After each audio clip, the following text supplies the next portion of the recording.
Oke semuanya, Assalamualaikum warahmatullahi wabarakatuh. Perkenalkan, nama saya Hasbi Al-Hadi dengan NIM 2308454. Saya berasal dari program studi pendidikan sejarah Fakultas Pendidikan Ilmu Pengetahuan Sosial Universitas Pendidikan Indonesia. Baik, kali ini saya ingin memperkenalkan juga menunjukkan kepada kalian semuanya suatu karya sastra dengan novel yang berjudul Helen Sukanta, di mana novel ini memiliki waktu latar belakang pada masa kolonialisme yang bermula dengan latar waktunya pada tahun 1924 hingga 1942, sehingga bisa dipahami bahwasanya alur cerita dalam novel ini itu berada di kisaran pada masa sedang berlangsungnya praktik kolonialisme ya teman-teman, di mana pada masa itu kita kenal adanya suatu kebijakan rasial yang tidak begitu ideal, di mana adanya praktik segregasi rasial yang memang membedakan privilege yang dimiliki baik itu oleh kaum pribumi, kaum Eropa ataupun kaum Timur Jauh seperti itu.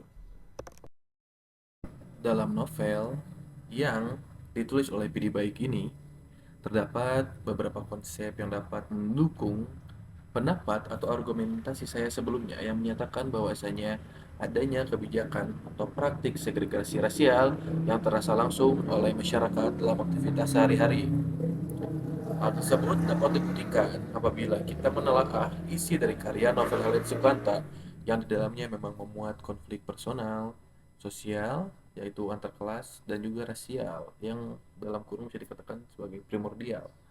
Seperti judulnya novel tersebut, Helen, seorang keturunan Belanda Tulen, diposisikan sebagai sosok protagonis yang menjadi pusat dari penuturan narasi isi novel tersebut. Nah, ya memang sudah saya bahas sebelumnya, Helen yang seorang Belanda Tulen itu tumbuh dan berkembang di daerah yang bernama Ciwidey, Jawa Barat pada masa Hindia Belanda. Dalam novel ini, aspek segregasi rasial tidak hadir sebagai latar yang pasif, melainkan menjelma menjadi suatu struktur yang membentuk keseluruhan pengalaman hidup tokoh yang bernama Helen ini. Dengan aspek rasialnya tersebut, secara otomatis Helen termasuk ke dalam golongan strata ras tertinggi dalam struktur masyarakat kolonial pada masa itu. Sebagai konsekuensi dari adanya pembatasan rasial, ia terjepit di antara batas-batas sosial yang tidak selalu terlihat, namun dapat terasa dalam setiap relasi, pilihan, hingga bagaimana seorang individu menilai dirinya sendiri.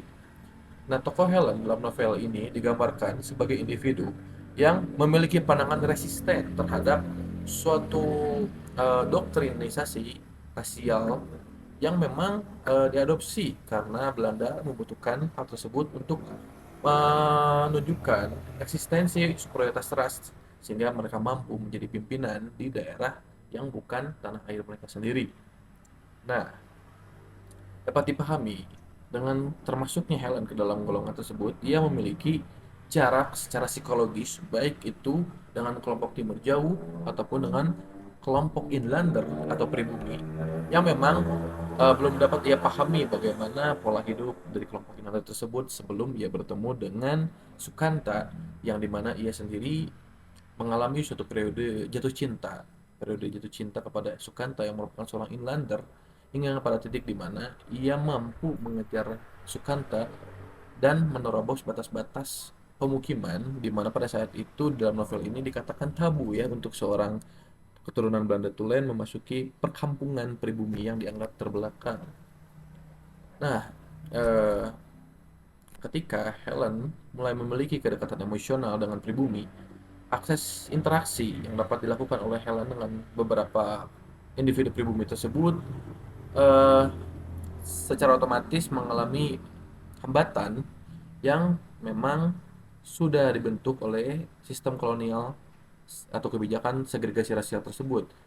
Dan pada perkembangannya memang Helen sendiri dipandang seorang lian atau seorang asing karena faktor ras, tingkat pendidikan, serta cara berpikir ataupun afiliasi sosialnya.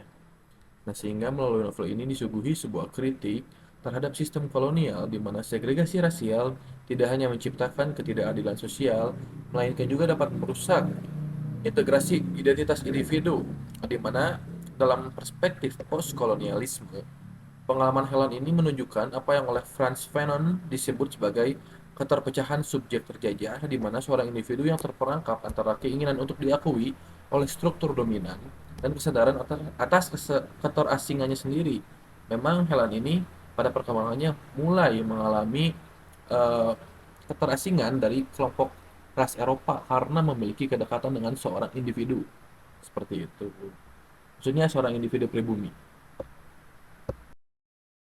Dengan demikian, sastra atau karya novel sastra seperti Helen Sukanta memiliki relevansi tinggi apabila diadopsi dan dipergunakan dalam kegiatan belajar mengajar. Mengapa demikian? Karena sastra ini tidak hanya menyajikan atau menceritakan apa yang terjadi pada masa itu, melainkan membuka akses kepada bagaimana rasanya hidup di dalam struktur tersebut pada masa kolonialisme, di mana aspek perasaan seringkali tidak dapat dijangkau oleh pengetahuan yang terdapat dalam buku teks atau jurnal-jurnal akademik yang memang sifatnya kaku atau deskriptif. Melalui Helen, mahasiswa atau siswa sendiri dapat memahami bagaimana segregasi rasial memberikan dampak pada bentuk-bentuk relasi sosial, menciptakan konflik identitas, dan menimbulkan ketegangan psikologis. Dalam aspek-aspek tersebut dapat dipahami bahwasannya sastra itu berfungsi sebagai medium yang dapat menghidupkan narasi peristiwa yang biasanya tidak dapat ditemukan dalam medium-medium lainnya. Nah, dari sisi historical empathy, novel ini menjadi pintu masuk yang efektif untuk mengenalkan atau mengajak mahasiswa merasakan dilema yang dialami oleh tokoh bernama Helen ini, di mana Helen menyadari bahwa pilihan-pilihan yang ia ambil itu sangat terbatas dalam struktur sosial pada masa lampau, serta yang menyadari serta kita harus menyadari bahwasanya keputusan-keputusan sosial yang dipilih pada masa lampau itu tidak dapat dinilai berdasarkan standar masa kini, karena peristiwa pada masa lampau itu memiliki zeitgeist, jiwa zaman yang memang mengalami perbedaan secara signifikan dengan apa yang terjadi secara kebudayaan pada masa kini seperti itu. Sekian dari saya, terima kasih atas perhatiannya.